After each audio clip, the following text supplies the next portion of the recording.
bi muy wax loolu affaire 1000 milliards yi sax nee na comme géej yi nekk ndox jën yi nga xam yenn saa dañuy nekk fii bu géej gi seddee ñu toxawaat dem ak yooyu quoi ma def naa léegi noonu la kii bi noonu la ko jëlee quoi. dafa am lu am moom bi muy wax loolu moom jàngoro rek moom jàngoroom la quoi. dette cachée mooy que dañoo sàcc xam nga fam ñu muy waxal la. waaw boo soo ko samaan gars yi dama léegi dama ñëw dama waaye ku ñàkk fay rek ku la bàyyi di nga toll ma ne ko non damay futtee comme ni seen Cheikh Marc photo si ni sama yëre weex sol sa yu yëbal yu ñuul kukk mu ñu dajak yéen ci biir kondir yeeg yooyu quoi parce que yéen xam naa yéen seen jàngoro loolu moo ko mën a faj mais boo nekkee auteur rek yooyu rek wàcc sa pé non loolu naxaate la moom ci bopp su ko xam nga pour lan la dañoo sàcc 1000 millions dañoo det bi dañ koo sàcc dugal ko feneen def ko ci poche loolu lay wax ak ñooñu moom mooy xaram yi quoi nga baal ma quoi loolu la ci jëlee woon ah du càgg ni mais vraiment keroog sax boo ko xoolee Cheikh Diba sax yaakaar naa ak am na ñu waxoon naa que la dette soutenable mais xëy na ci teggi na mais am na ma ba fa tolloo yaakaar naa ni sa carrière bu la dara jaral ngay kii de parce que ba ñëwee boo wax loolu mooy attaqué nañu administration bi le corps des inspections du trésor Sénégal yëpp di ko wax dégg naa sax ñu naan FMI nee na FMI daf ni moom loolu dëggalu ko def ne moom bu juddoo ba léegi ñu mosuñu dégg ni dette cachée am na. oui Abdou Nguer tamit maa ngi koy nuyu parce que Abdou Nguer ni mu ko waxee ni mu ko expliqué ni mu ko am ni mu ko nekk ni mu ko leeralee nit ñi man sax man mënuma ko. bu mu waxee ni bàyyi bu jël wutal ci xaalis. wutal kële benn doom bi dem ba ci bànq li ngeen def xamul leen ko de parce que ci ngeen seen sam papa ji ñëw di leb ci yéen.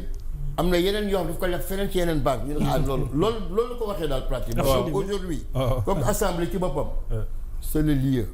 de la représentation parlementaire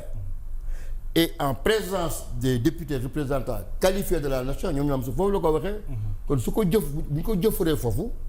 xol bu sedd rek laa ci mën a am léegi nag li ci am solo. moo gën a conséquences yi moo ci moo ciy am. voilà est-ce que conséquences yooyu poussé wul le ministre même à nous inviter de ne plus parler wala di débattre wala sax di polémiquer sur la dette cachée. alors que ñëpp xam nañu ne ñoom ñoo tàmbali ce qu'on appelle l'histoire de la dette cachée ba mu jural ñun li mu ñu jural. waaw mais moom sax man xanaa ñoom dañoo doom ma yatam parce que moom la ñu naan alkaati du bàyyi dóor yaakaar naa ne fële ci seen foraay boobu ñu demoon daf naa waxoon ne la ku ko ci waxati moom daañu lakk sa lu bon daf naa waxoon na loolu yaakaar naa ne. waaw kon tey ba bu ñëwee moom gis naa sax kenn di wax sax mu naa ko bi taf si cooy di wax. waaw si moom maa ngi koy nuyu aussi sur les 1000 milliards. oui bi muy wax di ko wax noonu. mu naa demewul noonu. mais tey Abdourahmane bi taxaw ne franchement débat topp ko ñu wax ko yaakaar naa ni moom lu mu ci jublu woon sax du ñàkk xam-xam. ñàkk nañ ci sa gaa. c'est ça mais xëy na dañ ko sàcc yi demoon ak compte 1000 milliards yi nga xam ne yaakaar naa ni nee na sax waxoon nañu sax kiiwu mais c'est que man VAR yi dafa mel ni moom en fait li ñaan feebar la gëm naa ko quoi parce que bu doon wax ci VAR yi sax naan man. 1000 milliards yi waxoon mais dafa jaar noonu rek dem yoonam quoi. bon finalement daal Sonko daal c'est Sonko. très bien alors Khali sur la dette cachée évidemment tàmbali woon nga ko léegi. est-ce que jaaxalul la moi je parlais sax. de la dette du point de vue général. le fait que le débat soit soulevé là. bien sûr mais en fait vendredi bon nit ñi dañuy xawal déglu sax mais pourtant c'est le ministre des finances et du budget Cheikh Diba lui-même moo njëkk a abordé le sujet parce que c'est lui la première personne moo njëkk a wax vendredi. nga seetlu pourtant bi ñu ko laajee la question. fu ngeen tollu négociation FMI il a dit bu mu expliqué dafa ne c'est du fait de l'histoire des misreporting les écarts qu'on fait Cheikh Diba le ministre n'a jamais prononcé le mot dette cachée. Le ministre il ne l'a jamais prononcé. Abdourahmane Sarr effectivement est revenu pour dire que bon dette cachée pour expliquer en réalité il y a pas de dette cachée mais sous d'autres termes mais dama jàpp seen le ministre Abdourahmane Sarr n'a pas été courageux parce que le courage aurait été de dire clairement que non il y a pas cette histoire de dette cachée mais bon. li ma ci bëgg a wax rek mooy que malheureusement il faut s'en désoler que l'histoire de cette dette cachée a déjà eu ses effets en tout cas son impact très négatif sur le Sénégal parce que bi ko Ousmane Sonko waxee le 26 septembre 2024 ba Jonas tey nii la note du Sénégal ne cesse d'être dégradée. Ah oui, absolument. Et loolu quand la note est dégradée les conséquences sont immédiates. Tey aujourd'hui le Sénégal depuis presque bientôt 1 an et demi n'a plus accès aux marchés internationaux du fait de cette histoire et bi ci gën a leer mooy FMI boo xam ne tey c'est le le plus grand marché international en tout cas en termes de levée de fonds. ñun ñëpp xam nañ c'est à partir de cette histoire de dette cachée la ñu bloqué seen financement ak seen programme ba tey kon donc ma jàpp ne que le ministre des finances ou le ministre de l'économie disent que nañ bàyyi débat bi c'est déjà trop tard il aurait dû le dire depuis le début parce que malheureusement encore une fois de plus cette histoire de dette cachée a eu des effets très négatifs sur et ñoom xamoon nañ ne ñoom en tant qu'expert xamoon nañ ne le premier ministre doon wax noonu wax ji en fait demeewul noonu effectivement il n'y a jamais eu de dette cachée en tout cas tel que ni mu ko expliqué ni mu ko waxee demeewul noonu mais ils l'ont laissé ñu bàyyi ko ci loolu xëy na je ne sais pas ndax pour loyauté la ou manque de courage ils ont laissé le premier ministre Ousmane Sonko ci benn erreur boo xam ne tey ça a valu Sénégal li de valeur tey ba Sénégal tey nous sommes à un pas de la défaillance du défaut de paiement parce que tey suñu note fu mu toll on a atteint le bas-fond avec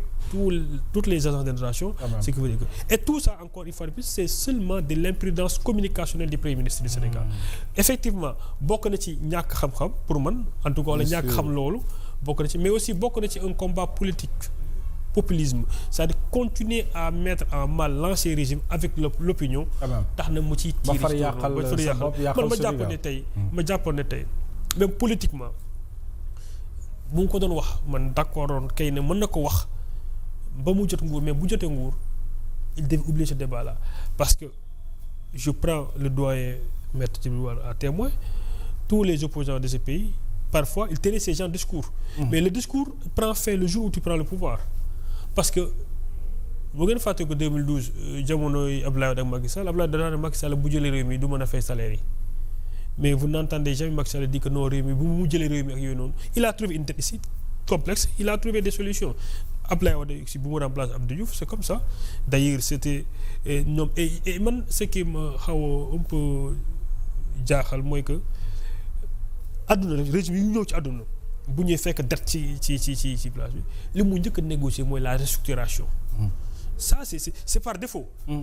maanaam du fi nekk mu ne dette bi dafa bëri yooyu dafay ne ok dette bi dëgg la mais dem ci partenaire yi waxtaan ak ñoom pour que ñu restructurer ko restructuration mooy maanaam tey bu doon par exemple da war a fay 1000 milliards année bi est-ce que 1000 milliards doo ma ko defal ci ñaari at wala ñetti at pour nga xaw un peu wàññi sama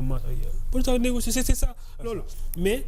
fii rek laa gisee régime bu bees et surtout avec Ousmane Sonko mu ñëw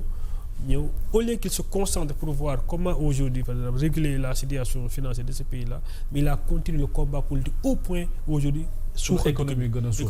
et c'est dommage nous sommes Sénégal mi ngi koy dund bu baax Sénégal koy dund et d'une manière très dure tey situation dëkk bi tey ku waxal dëgg rek xam ne dëkk bi partout tous les secteurs sont en agonie aujourd'hui et c'est du fait seulement de la situation économique et sociale de ce pays. Très bien maître sur le plan de la justice dafa changer discours carrément ba ñëpp sax dañoo xaw a jaaxle